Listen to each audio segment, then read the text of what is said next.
nongeye kuguhereza ikaze kuri The Truth Inside ya mu nkuru ibabaje, inkuru iteye agahinda, inkuru yatumye abantu benshi amarira akomeza gutakara hasi. Guys, ni ibintu byakomeje rero gucicikana hirya no hino ku mbuga nkoranyambaga, dore ko ni inkuru yakomeje kuvugwaho na benshi cyane bitewe n'impamvu runaka zatumye uyu muvandimwe yitaba Imana.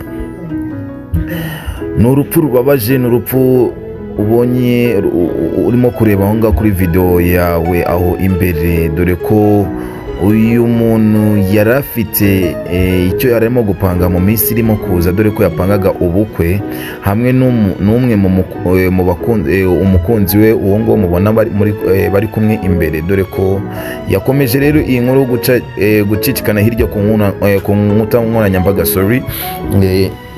Nanakubwira yuko ni ibintu birimo biravugwa n'abantu benshi cyane, ni ibintu birimo biravugwa n'abantu benshi cyane, dore ko biteye agahinda n'akababaro, urabona ko umuntu w'umusore nk'uyu nguyu wari umudogiteri ukomeye cyane, wari ufite gahunda yo kugira ngo akore mariage n'umufasha we, ariko nyuma yaho bikaza kwanga, bikaza kunanirana.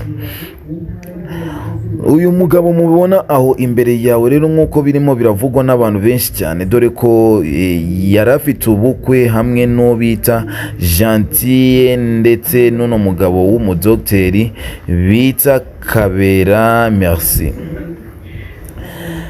Uyu rero mubona aho ngaho yari afite ubukwe tariki 11 z'ukwezi kwa gatatu 2023 mu mwaka uzaza uri imbere, dore ko yitabye Imana ku munsi w'ejo, dore ko ni ibintu byakomejwe no kuvugwa n'abantu benshi cyane, dore ko yamaze gushira save the date hanze, yamaze gushira itariki y'ubukwe igihe buzabera.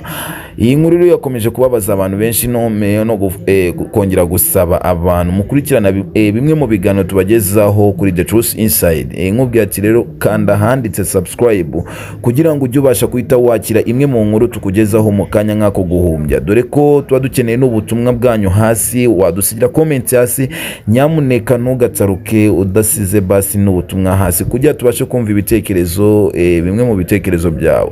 Rero icyo nakwifuriza no kugira ngo udusigire ubutumwa hasi wifuriza uyu muvandimwe iruhuko ridashira, dore ko yari umudogiteri w'umunyarwanda, uko bivugwaho nta handi yapfiriye cyangwa se nta handi ibi byago byabereye ni mu gihugu kiharanira demokarasi ya Kongo, nta handi ni muri Kongo ahitwa Igoma. Uyu mudogiteri rero nk'uko musanzwe mubizi, ibintu birimo biragenda bivugwa muri Kongo birimo amacakubiri, ndetse ko dore ko byakunzwe no kuvuga cyane cyane ko hari bigaragara ko na genocide ishobora kuhita ihaba.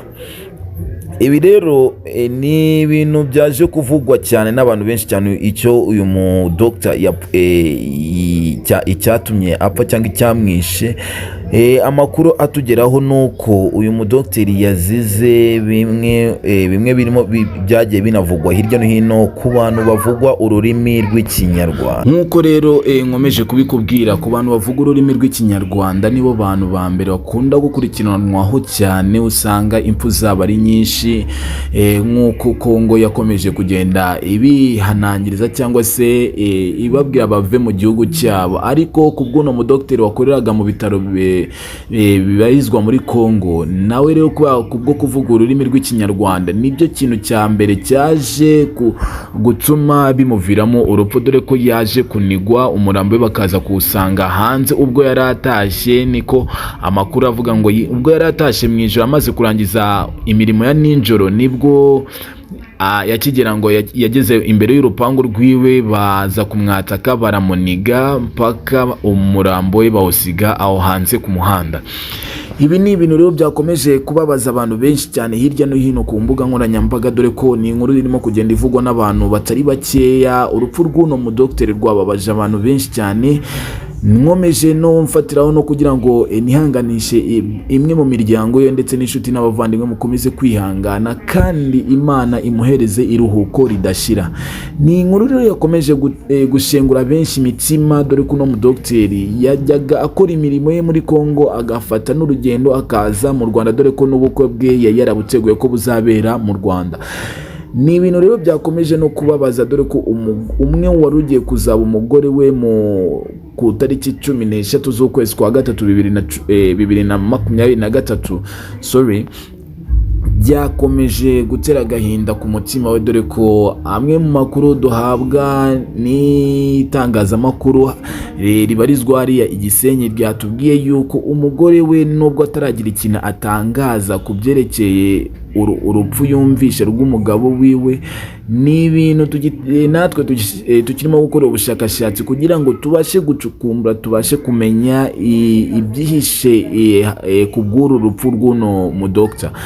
Uyu Kabera Merci yakoreraga muri Kongo ndetse anakorera no mu Rwanda, dore ko yari umudokiteri ukomeye cyane. Abantu benshi nk'uko bakomeza kumuvuga baziho amakuru yiwe, bakubwira yuko yari umuntu ugwa neza, ufite umutima mwiza, wagiraga urugwiro mu bantu ndetse witagaho n'abantu b'abarwayi bose ko bamusanganiraga. Rero dore uyu mudokiteri nta kindi azize ni ukubera avuga ururimi rw'Ikinyarwanda hariya muri demokarasi iharanira ya Kongo, iyo ngiyo muri Kongo.